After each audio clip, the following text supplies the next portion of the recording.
May 10, 1943. North Atlantic 211. Long swell under a veiled moon. Weber stands on the bridge, the rail cold enough to sting. The diesels run in a narrow, even band. The gyro whispers behind steel. Battery margin is 42 minutes if they are forced down. He tastes hot oil. He smells the sour breath of the batteries. Spray lifts and falls.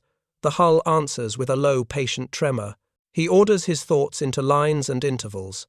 5 seconds held, 2 seconds released. He listens into the dark and hears a new kind of weather.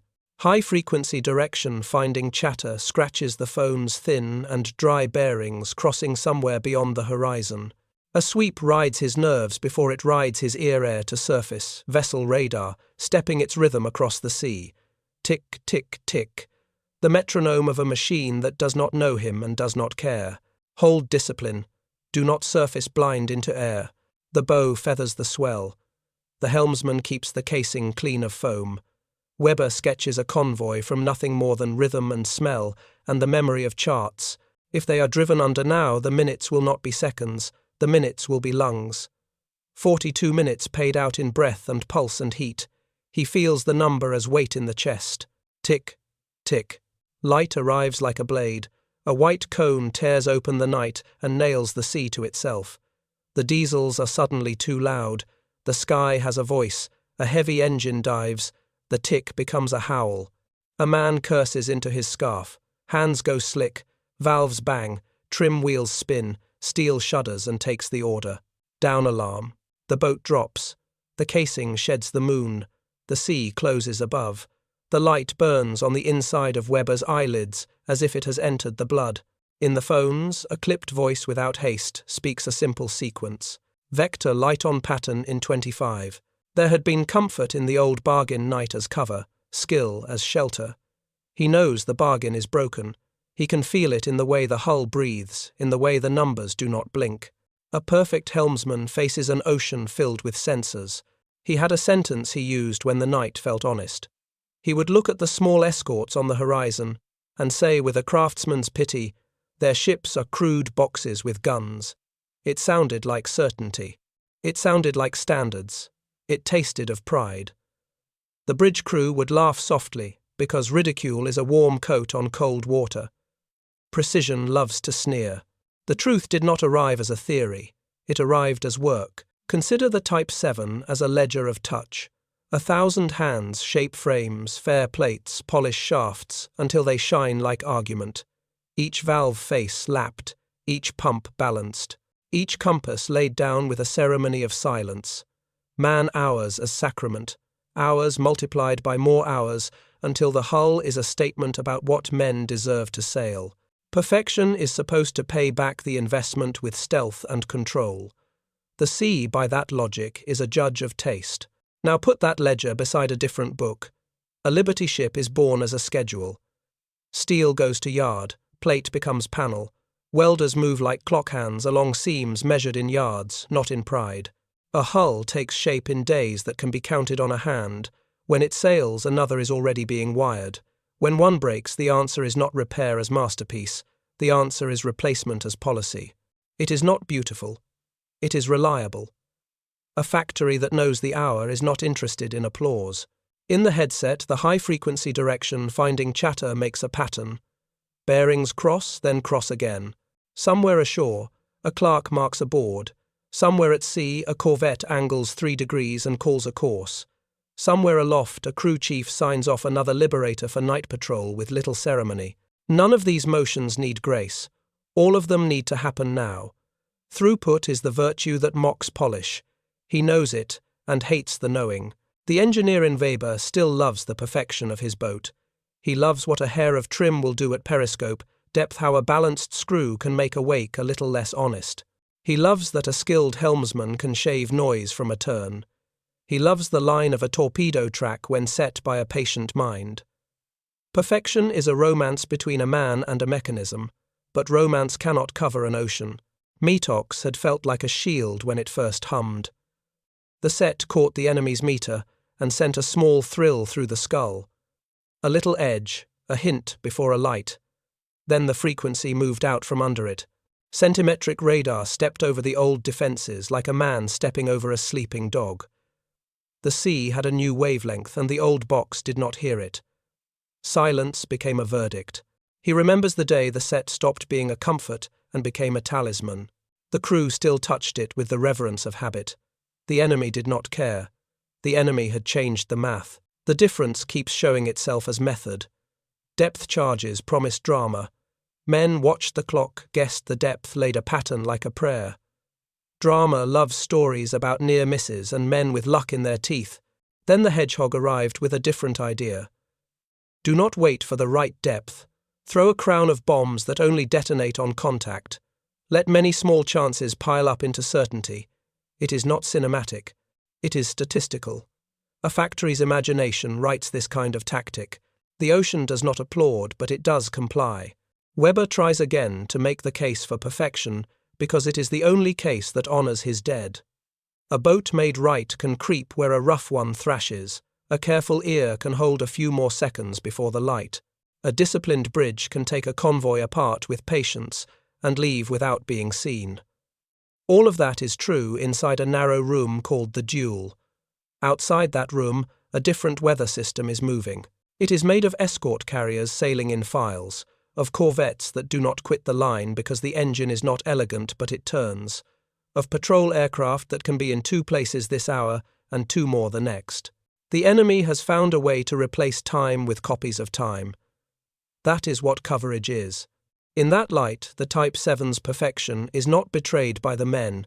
It is betrayed by the factory floor that cannot clone it quickly enough to matter. Each boat is a handcrafted argument sent alone into a sea that has become a network. Each removal of friction in one place is swallowed by 1,000 rough edges pushing from every other direction. He feels it as claustrophobia. Trim that was once poetry is now a habit performed under an aircraft that will be replaced by another aircraft before the poem ends. He hears Voss sneer again at the Allied corvettes. Crude boxes with guns. The phrase grows sour. The boxes do not need to be graceful if there are enough of them and if they can be kept where they need to be. A shoebox can carry a hammer. A fleet of shoeboxes can carry a rhythm. Rhythm is ruthless. Rhythm arrives every hour. Rhythm does not lose sleep over polish. Put the man-hours in a scale. On the other side, put escort carriers, Liberty hulls, spare engines, replacement crews, and pallets of depth bombs. Add radios measured not as treasures but as inventory. Add radar sets counted in dozens and then in hundreds. Add procedures that turn individuals into a process. The scale does not move because one thing is better. It moves because one thing is multiplied. Numbers do not salute. The humiliation is technical before it is emotional. Weber watches the engineer misjudge ballast by the width of a palm because shock has shortened his breath. That is not a flaw of character. It is a bill presented by saturation. A system that forces many hurried choices, forces errors that belong to the system.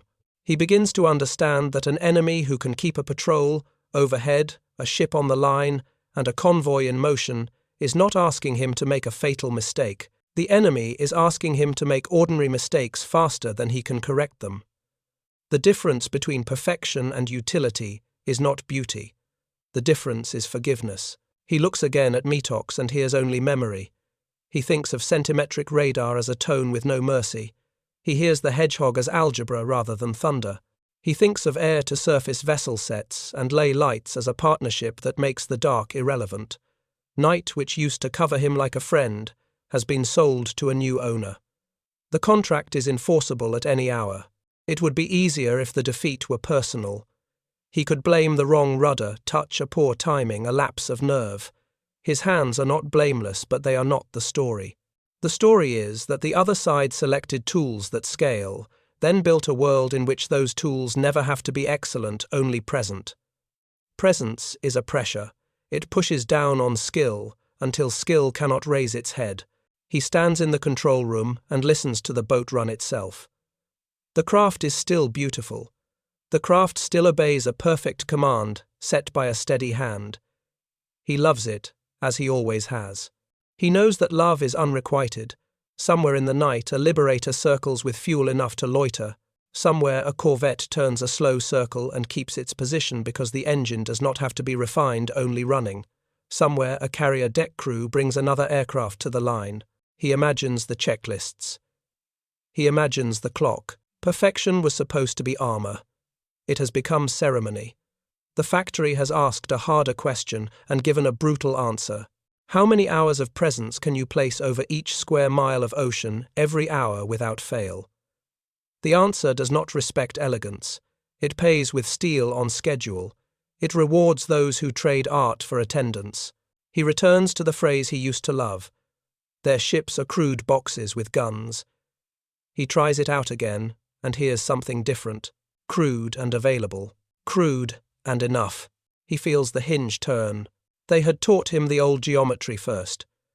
Shadow the convoy outside the screen. Read the rhythm of the columns by their wakes. Drift in on a whispering sea. Draw the triangle in the mind. Place the boat on one leg, the torpedo run on the second, the merchant hull on the third. When the bearings walk in, step, breathe, and let the iron go. The sea would hold its breath with him. The ocean loves a craftsman. He finds the convoy by patience, not by luck. The night carries the smell of cargo and warm paint. In the phones, screws make slow, tired music. The bow steers a shallow arc that takes him to the vulnerable quarter. He marks the angle on the bows, counts the rate of change sights again. The engineer trims a finger width to hold periscope depth. The helmsman makes the small, proud corrections that keep a wake clean. Weber feels the old joy, the tightness behind the ribs that comes when a man and a mechanism agree to share a single intention. The pattern appears a ladder of ships lit only by the grey that happens before dawn. Escort shapes sit wider than he likes, but not in his lane. The nearest corvette heaves in the swell, stubby and stubborn steam drifting like a scarf. He files it as a threat later. For this minute, there is only the target hull that rides a little lower than its sisters. The bow number is a rumour, the stack is a smudge, but the water speaks. Cargo is heavy, trim is off, a fat one. He whispers the order, and the boat becomes quiet in a different way. Men run drills beneath a skin of silence. Valves ease. The periscope slides up. The glass wears a film of salt and breath. He draws his triangle. He fixes his eye on the rate at which a mast eats the mark. He feels the curving planet under the keel, and corrects half a degree. He sets spread and depth with a hand that learned the habits of metal the way a violinist learns pitch. In this small space, he is king. In this small space, he is safe. He speaks low. Tubes stand by. He breathes. The helmsman leans the smallest bit against the sea. Fire. The boat twitches with the first departure. The second departure stacks on the first with a clap felt more than heard. The third is a whisper. The fourth is a promise. Weber tracks the specks that are not specks but predictions of where steel will interrupt water. He does not watch the wake. He watches the target and counts. The count is a prayer he learned in a school that no longer exists. He reaches the number and feels, rather than hears the impact. The hull blooms a white flower, then a red one. The ship stumbles. Men on deck turn into silhouettes that point and fail to understand. There is a second impact, and then a third. The heavy one sags lists and begins to speak a long sentence of steam. The joy is clean and hard. The boat is a tool perfected across years, and now it has done the exact thing it was built to do. The answer does not wait. High-frequency direction finding wakes. The scratch in the phones is no longer random. Lines cross. Somewhere a plotting board receives a vector, and a pencil moves without flair. The convoy begins to flex, as if it has bones. Columns yaw a little. The corvettes turn their ugly heads. A wing hum builds where the sky is a grey lid. He wants one more look. He takes it. The fat one is dying with a kind of dignity that does not matter. The escort on the near quarter throws smoke that will not hide what numbers already know. He orders the scope down. He asks for quiet speed. He trusts the old margin of darkness and distance. A sound enters that does not belong to this older world. Air-to-surface vessel radar steps its cold fingers across the sea. The metronome finds them as if sighted. Weber tastes failure before he hears it because he has learned the taste. The cones of light are coming whether tonight or 10 minutes from tonight. He draws a mental map of likely approaches, then tears it in half. The new weather does not care about maps. The helmsman asks for a degree of rudder to slip out under the convoy's ankle. Weber grants it. It is a beautiful correction. It is also irrelevant. The light strikes like a gate slamming shut. The roar arrives a heartbeat late. A liberator falls into its run, with the ease of a worker taking a familiar tool from a peg. The beam nails the sea. The beam pins them inside themselves. Weber feels the boat flinch, and for a moment the old instinct says to hold steady and slide. He kills the instinct. Down alarm. The orders sound calm because they must. Valves open with a hammer tone. The engineer throws ballast and trim into motion. The boat tries to bury itself in the water it once called home. Then the other piece of the new system arrives, and it arrives as a crown of iron. Hedgehog. The sea above speaks in many small tongues. They do not detonate unless they touch. There is no waiting for the right depth, no suspense, no clock on the bulkhead telling a story with neat seconds.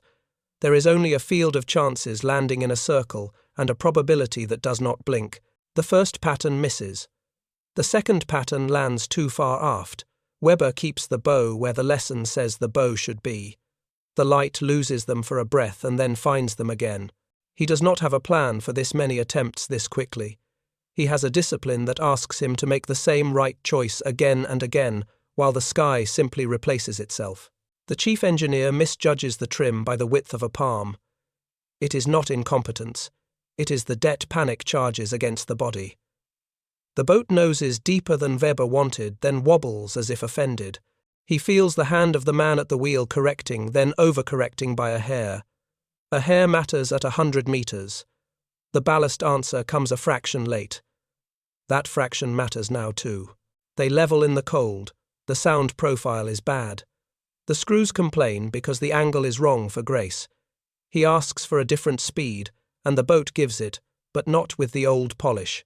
The next set walks toward them in the dark like slow feet on a plank.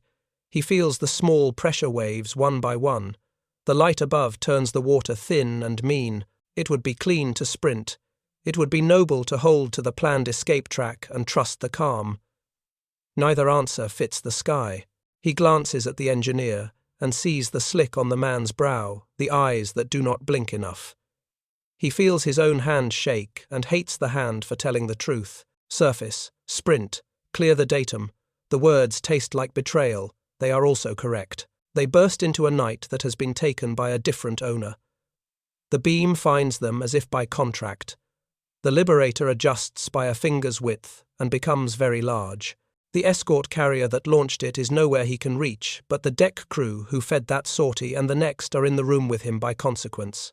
The corvettes throw another hedgehog, and the sea blooms with small, hungry mouths. He cuts hard. He throws smoke.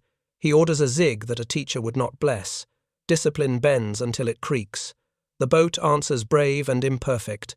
The sky keeps refilling. He sees a corvette cross where he wanted empty water. Its engine note is ugly and faithful. The bow splinters spray.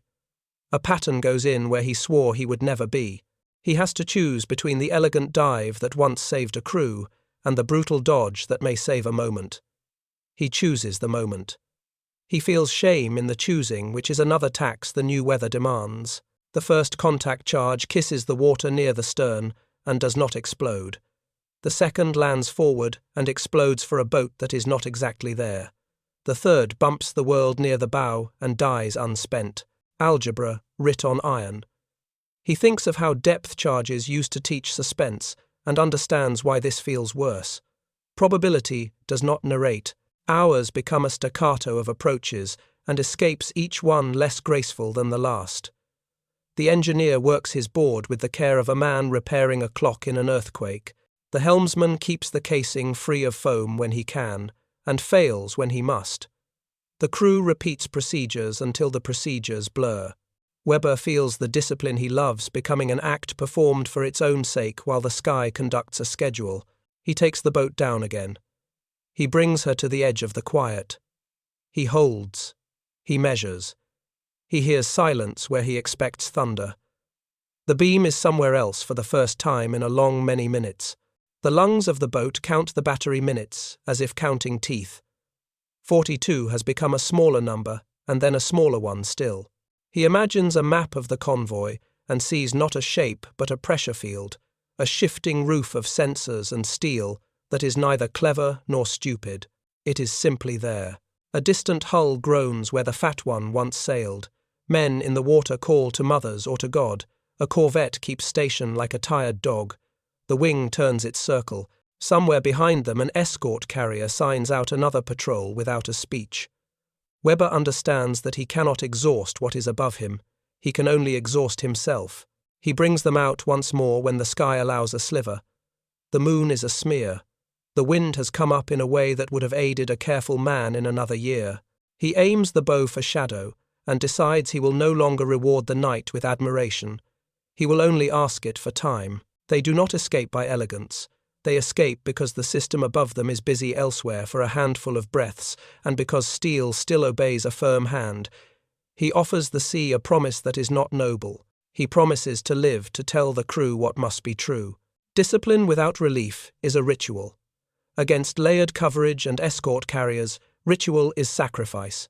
He has loved the sacrifice. He can no longer justify it. The light finds them again. It comes with no warning that men can use only the sudden white blade that turns sea to hallway. The roar drops from the sky a blink later.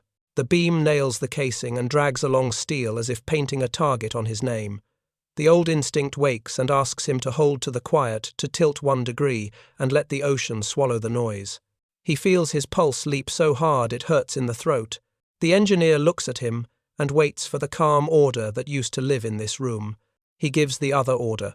Surface, full ahead, clear the datum. The words break his oath in half. He hears the sound the brake makes. It is not in the air, it is in the chest. The boat rises like a beast forced out of a burrow that is on fire. Valves bang, steel groans. The bow shudders as the skin tears free of weight. The conning tower punches into the white cone as if stepping onto a stage at the wrong play. Spray becomes rain. The wind is bigger than memory. He tastes salt like metal. He feels his heart strike too fast to count. He knows the number would shame him if he had breath to say it. Engines answer with a violence that feels personal. The helmsman throws the wheel. The boat heaves and skids on its own wake. The beam stays with them, as if wired to the casing. The sky speaks in a single enraged syllable. The Liberator drops into a run that is practiced enough to look like laziness. The corvettes turn their blunt noses and bring their crowns of iron. He was taught that sprinting under a light was panic made visible. He knows now it is sometimes survival made ugly. He keeps the bow cutting for the nearest black of weather, a patch of cloud ragged over the sea like torn sail. He orders smoke and receives it in a grey curtain that begins 1 pace aft of the conning tower and tears itself apart in the slipstream. A pattern goes in close and fails to touch. The next one walks quicker and closer. The boat bucks. The deck is a wet anvil. Pride tries to speak. It says that a perfect approach would have avoided this theatre. He does not let it speak. Pride will kill them and then ask for applause. He thinks in short pieces now. Distance to empty water. Time to the next run. Angle to the beam. He makes a turn that no teacher would bless, a sharpened V that doubles back into the smoke and risks crossing his own wake. He orders power that he knows will leave a trail a child could follow. He asks for the sin because he has seen what virtue earns under this sky. The helmsman glances once and does not argue. The engineer hangs on to the board with his elbows and grinds the numbers into the engines with the life that is left in his jaw. The light flares off the crest and wavers. For 2 heartbeats they are under grey, the sea and sky in agreement about nothing. He pushes the bow into that brief confusion, as if the grey is a door that only the determined can fit through. He knows it is not skill. He knows it is a misalignment of schedules somewhere else that buys him this. The knowledge stings like a slap. The Liberator returns with a steadiness that seems cruel. There is no taunt, no flourish, only a job being done again. Weber hears a voice unrelated to the men in this boat. A deck chief somewhere says a sentence about tires and fuel. A pilot somewhere else checks a box. A rating on a corvette spins a crank and sends another crown of metal to speak a language that ends in contact. None of these people need to be brilliant. They need to be present. The thought strikes him with the same force as the next pressure wave. He orders another dive, and then refuses it when the beam bends toward the change. He orders straight line, and refuses that when the wing begins to settle into the rhythm. He picks a third option that belongs to no school he has ever trusted. He runs hard inside the light through a shallow arc that will leave him, if he is a little fortunate under the wing, at the point where angles argue with one another. The men curse softly, because a whisper carries better under humiliation. The bow comes around. The deck kicks spray in white claws. The engines bite and cough and bite again. He feels shame as a heat that sits under the ribs and makes the hands blunt. Shame at being seen. Shame at performing badly on purpose. Shame at the part of him that loves the boat too much to hurt it this way, and the larger part that will burn anything for a breath. He does not invite the shame to leave. He allows it to ride because it is the honest price of this choice. They slide under the wing for a second that is more a hole than a measure. The beam loses them on the crest, finds them on the trough, and then loses them again when the sea throws up a wall that does not care about war. He drives into that wall as if he can teach it obedience. The helmsman has become all knuckles and eyes. The engineer smashes a lever home with a palm and does not apologize to the machine. Weber hears his own voice and does not like it. It is too high and too fast. He slows it by force. The heart does not obey, but the tone does. The corvettes spread to close the exit he has chosen. He sees one silhouette where he wants a river of dark and knows he must cross in front of that stubby bow to have any hope of clean water. He hates the geometry and does it anyway. There is a moment at the apex when the boat is both too slow and too visible.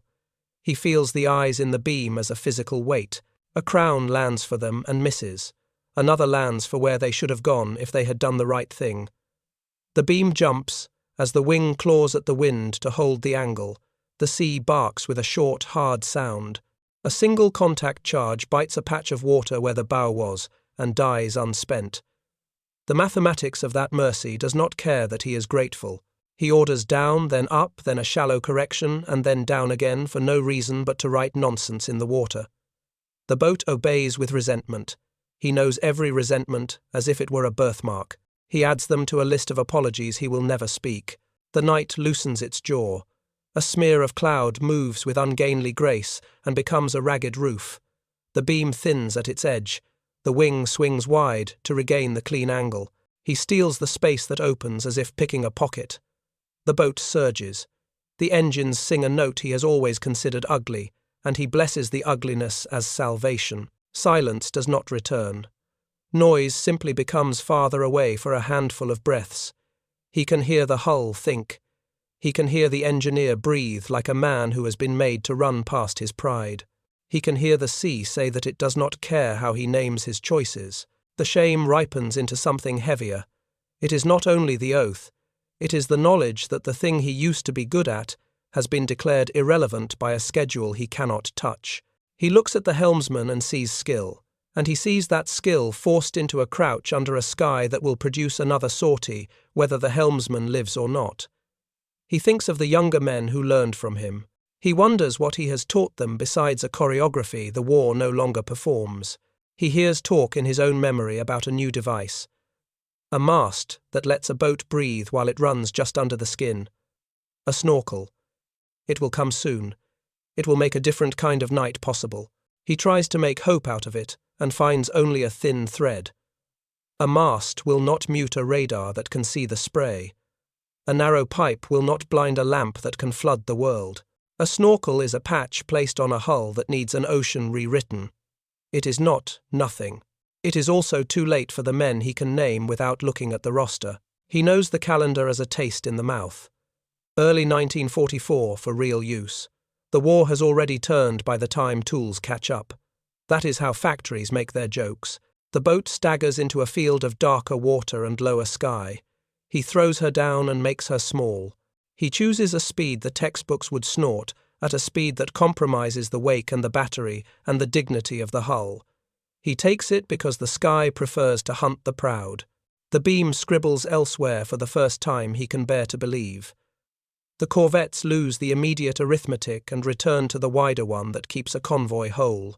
The liberator becomes a sound with opinions rather than a god with a finger. He does not feel triumph. He feels subtraction. He inventories the minutes of battery that remain, and the minutes of air, and the minutes of luck. He measures how much of himself he left in the spray where the oath broke, and decides that the cost was exact. He chose a life that is not honored by his old language. He chose it anyway. The crew begins to speak again in the tones of men who survived something that will repeat.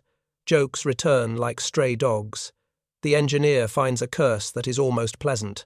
The helmsman wipes his hands and finds them steady on the cloth, if not on the memory. Weber says nothing to them about shame. He keeps that in the locker where a captain keeps the hurt that the men do not need. He looks into the dark that is no longer kind. He does not ask it for absolution. He asks it for hours. He tells himself a new sentence in a voice that will have to be taught to sound like authority. A perfect approach can win a duel. Survival under a schedule is won by speed and presence. He repeats it until the words fit in the mouth. He knows the war will not care whether he says them with grace. He says them because he intends to live long enough to teach them. He says them because the beam will come again, and he will break the same oath without apology. He says them because the part of him that loved being elegant has been made irrelevant by a clock he cannot stop, and because the men in this boat deserve a captain who prefers shame to death. The sea smooths for a time, and then grows teeth again. He trims by feel and then checks the feel against the numbers. He builds a map of where the convoy will be if the world remains obedient to its own inertia. He does not plan an attack. He plans a path. He plans a night of refusals that might add up to morning. He plans to be the man who breaks oaths and lives, rather than the man who keeps them, and is memorialized by careful adjectives. The light does not return in that hour. The wing goes elsewhere. The corvettes keep their line and herd their wounded. The ocean holds him without affection. He lowers his head and listens to the boat breathe. Irrelevance is a word that tastes like rust. He swallows it and keeps the engines honest. He thinks of the snorkel as a reed that will let his kind sing under the surface for a while longer. He knows reeds do not stop a storm. He will take the reed when it is offered. He will not claim it as salvation. He tells himself the final truth with no ornament. The duel is over. The schedule remains. Dawn comes in iron colours. The sea wears a skin of pewter. The wind is small. Weber raises the scope and lets the glass rise, one hand span at a time until it tastes the air. The world is quiet enough that he can hear his own breath on the eyepiece. He holds still and lets the lens draw a thin line around the horizon. There is a ship that should be resting. It is a sloop with a hurt shoulder and a tired gait. The plates along her forward quarter are scalloped where something struck near and struck hard. Paint has burned to a brown scab. The rail is bent where hands will later lean. She has no right to be in station so soon, yet she is here close enough to the convoy that her presence is not a question, but a statement. She turns in a slow arc that says she is ready again. A lighter noses along her flank like a tug that has learned manners. Men move between them with the energy of a fresh shift. A chain hoist lifts a depth charge with a grunt of steel and drops it to cushions with a dull, certain thud. Hedgehog bombs arrive in neat wooden trays. The trays are ugly and efficient. A crane swings and sets them in a rack that already knows their shape. The rack does not shine. It does not need to. Weber watches with the careful envy of a craftsman who has been overtaken by a process. He studies the dented plates and sees that they are not shame. They are inventory on legs. He follows a man in a stained jacket as he chalks a number on a crate and waves it away as if shooing a fly. No one blesses the replacement parts.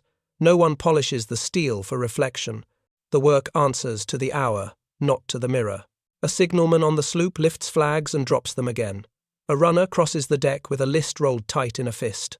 A loader shoulders a shell and laughs when the weight bites. Another man helps without looking up. The ship smells of rope and hot metal and coffee that has been kept a little too long on a plate.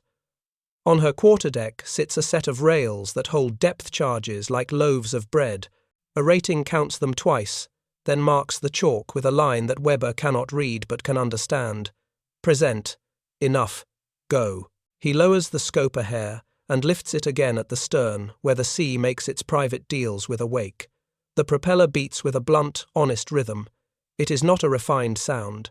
It is the sound of something that will work in the afternoon because it worked in the morning.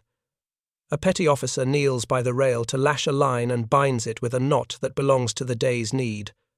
The knot will hold. It is not pretty. Webber finds his reflection in the lens, a faint ghost over the sloop, and thinks of brass cleaned until it could pass for water. He thinks of valves lapped smooth and screws balanced until a wake lost its truth. He thinks of the oath he broke in the night and feels the oath as a shard under the tongue. Then he lets his eyes return to the hoist and the trays and the men who keep moving. Voss is at his elbow. He has chosen silence since the sprint. He does not speak now. His jaw is tight enough to crack. The engineer is below with the batteries and the numbers, and a new humility. The helmsman watches the scope and the thin white tongue of the wake, waiting for the word that will turn everything back into water. Webber speaks in a voice that sounds like another man learning to use his own mouth. They replaced the duel with a schedule. Voss flinches as if struck by a soft thing he cannot parry. He says nothing. He keeps his eyes on the grey ship and the men who do not glance up to admire themselves. Reinicke's voice comes from the phones as a murmur of distant static. There is no celebration in the line. There is no grief. The convoy breathes, and the sloop ties its breath to that rhythm without protest. A petty officer on the sloop checks the Hedgehog spigots with a hand on each threaded stem. He runs his fingers along the steel as if counting bones. He is missing the smallest finger on the left hand. He does not hide it. He moves down the row and tests each mount. A boatswain shouts something that carries only as shape across the sea. Men answer with hands. Webber tries to summon anger at the simplicity and finds something colder than anger. This is not a museum of bravery. This is a bench with tools that fit the job. The dented plates are not disgrace. They are proof of a philosophy that turns time into presence and presence into coverage. He watches a younger sailor pause to drink and wipe a brow, then pass the cup without looking at who takes it. A clock strikes somewhere he cannot see. He calls the engineer up for air and for a look. Hartmann comes with a face lined by the night's taxes. He peers into the eyepiece and says nothing for a long span. When he does speak, he keeps his eyes on the sloop. The weld line will hold. The angle iron is new. They did not take time to grind the beads. Because they do not have to, Webber says. Because they can do this again in an hour if they must. Hartmann nods once, as if admitting something heavier than a tool can bear. We argued about a whisper in the pumps. They argue about minutes of station. The lighter peels away with a goodbye that is only a wave of foam. The sloop's quarterdeck crew finish the chalk marks and cover the racks with a tarpaulin that is black with old oil. Somebody brings bread to the gun crew. A man bites and grins with his mouth full. A coxswain tests a siren with a short, rude howl. The ship turns her nose into the swell and sets off at a pace that does not flatter the eye and flatters the schedule. Webber keeps the glass steady and lets the image walk past instead of chasing it. He counts the seconds between the light pull of the swell and the next set of hands at work. He measures work like a man who used to measure elegance. He feels the replacement of his language with theirs. He lowers the scope to the line where sea becomes steel and watches the small corrosion at a seam. It will not be fixed today. It will be watched. It will be tolerated until the hour for tolerances arrives. He thinks of inspection stamps in neat ink. He thinks of chalk that can be wiped with a sleeve. He draws in breath and decides he will say the other sentence out loud. He owes it to the men and to the dead, whose names he cannot afford to use now. 3 out of 4 will not come home, he says. That is the measure for our arm. Approximately 75%. Not 91. 75 is enough to poison a language. No one asks him where he found the number. No one corrects him. The number sits in the control room like a crate with a mark on it. Reinicke hears something in the tone and goes quiet in the phones. Hartmann rubs the heel of his hand over his face and nods once, as if to a figure that has finally shown its work. Webber raises the scope again for one more look. The sloop is smaller already. She leans into her job as if she had never been hurt. A pair of men strip a gun shield and lay paint that will not dry prettily in the damp. A signal flag goes up and down and up again. The ship is not brave or cowardly. She is available. He chooses the word and holds it without flinching. The boat rolls gently on a long swell. Inside it is warm with men, and with the memory of a light that cut the night. He looks at the hands that have known perfection as a prayer, and knows he must give them a different prayer. He must say that the goal is not an elegant wake. The goal is ours under a roof of eyes that belong to the other side and still fail to find this hull. He must say that beauty is a luxury the schedule will not buy. He speaks to the crew on the circuit with the steady rhythm he once used to explain an attack. He gives them the picture he has learned to see. He gives them the truth in plain lines. We will live by time, not by pride. We will measure in minutes of breath and minutes of shadow. We will count distance as a function of how quickly the sky refills. We will not wait to be admired. We will leave when the hour says to leave. That sloop is uglier than our boat. It is also present. Presence is what kills and what saves. He hears his own words, and hears Voss breathe in to object, then let the breath out as surrender. Reinecke says nothing. Hartmann mutters the simple response of a man who understands cost. Weber sets the scope down and lets the sea take back the small circle of vision. He feels the boat as weight under his feet. He feels the engine's pulse in his bones. He does not bless the steel. He asks it to obey. The sloop becomes a low line against a wide morning. The convoy hums as a beehive hums. The sky is a sheet with pinholes that may become eyes at any minute. He will not win a duel today. He will not bow to one.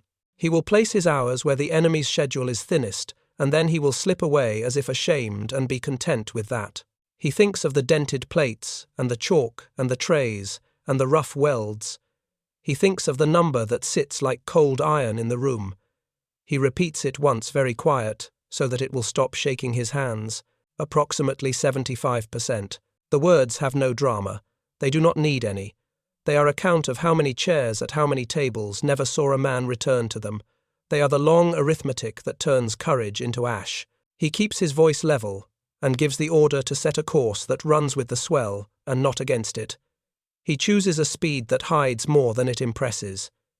He teaches his hands to be slow. He learns the shape of a new obedience. Above the horizon, a small shape leaps and is gone. A wing, a cloud fragment, a gift of minutes. He will take the gift without ceremony. The boat dips and rises. The men return to tasks that keep a hull alive. The sea smooths and roughens and smooths again. He looks once more in the direction of the sloop. He does not hate the ship. He does not admire it. He accepts it as the sign the war has chosen. Then he lowers the scope and gives himself to the only doctrine that has not lied this morning. Be present where the enemy is not. Leave before the schedule arrives. The record will show a bend in the curve in May 1943. Ships were not suddenly braver. Crews were not suddenly colder. The ocean was tilted by a set of tools that multiplied themselves faster than seamanship could answer. Air-to-surface vessel sets saw through weather at night. The Leigh Light burned the distance between detection and impact until it became a single act. Hedgehog and then Squid replaced hope and guessing with contact and count. Escort carriers turned empty sky into a shift schedule. Codebreakers shortened searches that once took days into vectors that took minutes. Convoy doctrine matured into a living map that moved faster than the hunter's corrections. 1,000 separate improvements, none of them poetic, accumulated into a climate. From historian altitude, the pattern is plain. Before this month, the duel still flickered. After it, the duel is smothered by attendance. The metric that matters is not elegance per engagement. The metric that matters is minutes of coverage per convoy hour. How many radars and how many human eyes and how many ready aircraft and hulls can touch each square mile of water in each hour without fail? When that number climbs high enough, a captain's gifts narrow to the smallest lane. When that number climbs a little higher still, his gifts are reduced to survival. Weber would have liked the truth to arrive as a parable about courage. It arrived as arithmetic. Presence rises, intervals shrink, the time from first echo to first splash collapses. One patrol leaves station, another crosses its wake before the vacuum forms. One sloop takes hurt, another comes up with racks already chalked and crews already briefed. One wing returns to the deck, a second turns down the beam and reloads the light. The ocean becomes a roof that lowers by degrees until a night surface becomes an act of exposure instead of a tactic. In that weather, perfection is a beautiful language spoken to a room that has turned out the lights.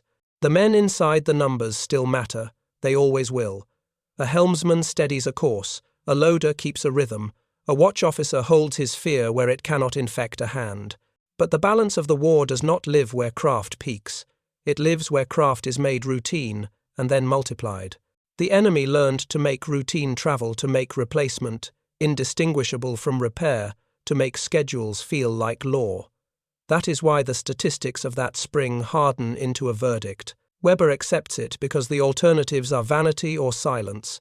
He teaches a different set of questions. How many minutes of shadow can we buy against a sky that refills? How many square miles can we cross unnoticed before the roof closes? How quickly can we leave before the schedule arrives? He stops asking the sea to reward elegance. He asks it for hours. In the ledger of this ocean, the decisive quantity is simple to say and hard to defeat. Ocean coverage, minutes per convoy hour. Raise it, and the hunter shrinks.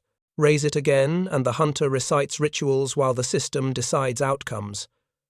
The last dignity left to a craftsman is to name the weather that has replaced him. Perfection can win a duel. Availability wins a war. By mid-1943, availability was airborne afloat and hunting us.